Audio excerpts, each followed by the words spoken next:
You know they had a private plane and their own record company, but did you know about their mansion? The building was designed by a British architect, Benjamin Henry Latrobe, born in May, like John Henry Bonham, and gone in September, just like him. 2 centuries apart, both builders of foundations, one in stone, one in sound.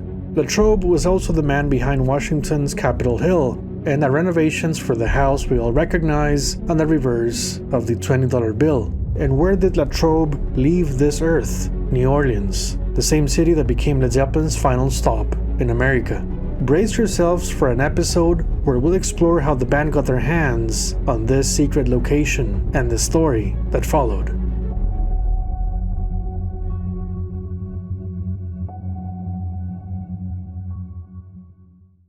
Our story begins on April 19th, 1973. Led Zeppelin enjoyed a small vacation after a month-long European tour. There had been talks about purchasing a property in the Highland area of Scotland over at Dunnet to build their own recording studio, but they kept looking. A real estate listing was published in the local press down in Kent, the same county where Jumble Jones was born. Page 17 of the Tunbridge Wells Courier had a small ad for Hammerwood Park, quote, a fine period country mansion in the classical style. A private auction was announced for the end of May. The site caught the attention of Led Zeppelin.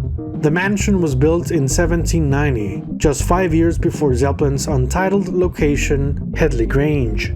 The band's latest album was recorded at Mick Jagger's owned Stargroves. It was their turn to be rock and roll landlords. Hammerwood Park's asking price was about £161,000, roughly $200,000 at the time. But despite their enthusiasm, Led Zeppelin were busy rehearsing in London for the upcoming American tour. This was to be their most successful, plus they just hired an advertising agency to handle their PR. Bigger than ever they would be, so the mansion had to wait.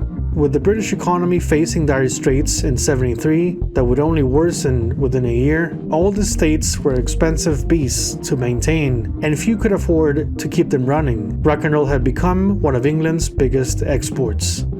Hammerwood Park's recent tenants included an airstrip and camp for the Royal Air Force during World War II, the same Air Force where Robert's father served as a civil engineer. The 50s saw it carved into 11 apartments, but brutal weather conditions wrecked the accommodations. By 1953, it was declared uninhabitable, a complete mess, just like Meatloaf's Bat Out of Hell. We have just heard from the British Medical Association that meatloaf contains More newspaper listings went out through May. Then there was a June 29th reminder, with the auction date moved to July 4th.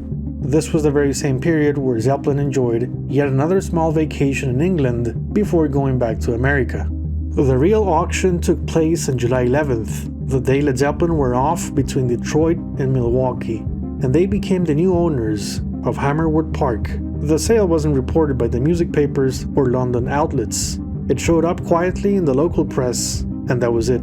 I know what you're thinking. The purchase price was similar to the $200,000 stolen from Zeppelin's safe deposit box in New York City. While it's tempting to go down that rabbit hole, the truth is they'd already bought the property by the time the money went missing. Tough luck. All they could do was plan their next move with a massive site to their name. Fun fact, the mansion had a lead roof, a hallmark of 18th century luxury, but by the 1970s, an expensive headache to maintain. It was one of many reasons old English states were being sold off faster than anyone could fix them. Although Led Zeppelin wanted to build their own recording facility, it was a risky investment. Both Page and Jones already had home studios, so plans to turn Hammerwood Park into Swansong's music lab and luxury flats were scrapped. On top of that, Page was highly secretive about his recording methods. Renting out Zeppelin's studio could have meant giving others access to their magic. Sessions for physical graffiti began at Headley Grange with Ronnie Lane's mobile unit, and you can't help to wonder why they didn't just head over to their own property for it. The mansion was technically closer to Jimmy and Peter Grant's homes in East Sussex. In came 1974, and a new film director was hired to complete the shooting of Led Zeppelin's chaotic movie project, The Song Remains the Same. Peter Clifton suggested they do a cinematic opening scene. Among the chosen locations was Hammerwood Park, where a shootout scene was done on the driveway right about here.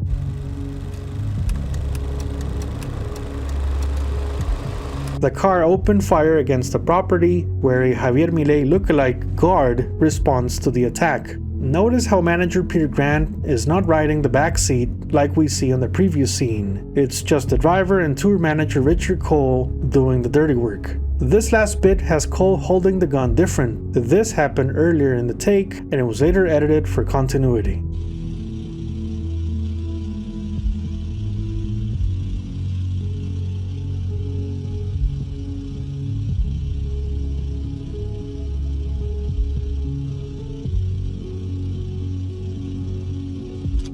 Additional exterior shots of the crew driving through the British countryside seem to have been filmed near Hammerwood. I checked 1,000 Street View images and came up with these.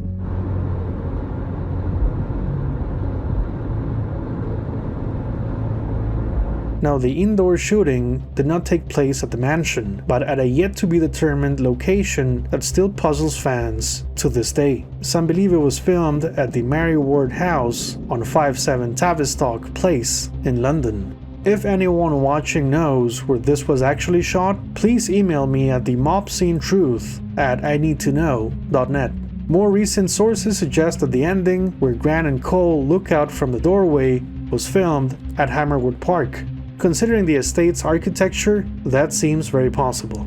By the time The Song Remains the Same premiered in 1976, Zeppelin's mansion faced serious challenges. Many break-ins to the property resulted in people stealing lead from the roof. That's unleaded before unleaded. As you would expect, rain poured into the building, worsening humidity, rot, and compromising the structure itself. Rumors of secret Zeppelin parties and of Hammerwood being used as storage space for their gear between tours remain elusive, especially given the state of the estate. A June 1978 article described the role of security guard Brian Hall next to a German Shepherd and a black dog. Brian's job included guiding potential buyers on property tours for all 40 rooms, as well as keeping burglars away at night, where I'm sure Mr. Hall put on a Jumble Jones no-quarter mask and chased him on a black horse. The mansion was put on sale in '78, while Zeppelin slowly got back together looking at the near future and the recording of In Through the Outdoor. The housing market for these types of properties was in a rough spot. By 1981, no offers were made, and this article from May explores how the rock group let the noble house crumble. Quite the metaphor, really. Led Zeppelin ceased to be, and Swan Song Records was slowly fading away into liquidation. The press suggested the band had played one show at the mansion. While it could have been a private event or rehearsal, I can only speculate this could have taken place in 1974. And going crazy here, I think maybe Jones and the orchestra rehearsed his arrangement for Kashmir.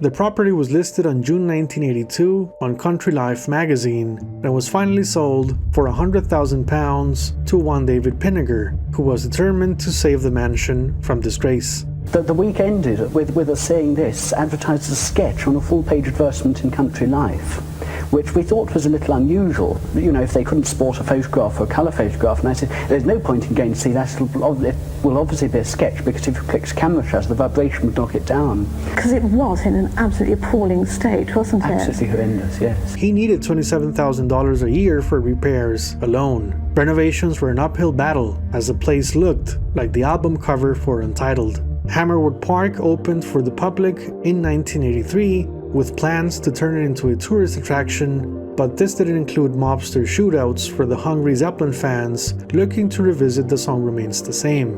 By 1988, this ambitious do-it-yourself job found a new life, brought back from the dead with much work still to be done, but overall a promising venture. The more you look at the interiors, you wonder what a Led Zeppelin studio could have been there. The vibe, the design, the Britishness was there. David Pinniger wanted to restore the place exactly as it was in its heyday. His enthusiasm is infectious and helped achieve his goal. The British Army brought in new lead for the roof just in time for Led Zeppelin's 1988 Atlantic Records reunion. It was a Zeppelin year indeed, 1988.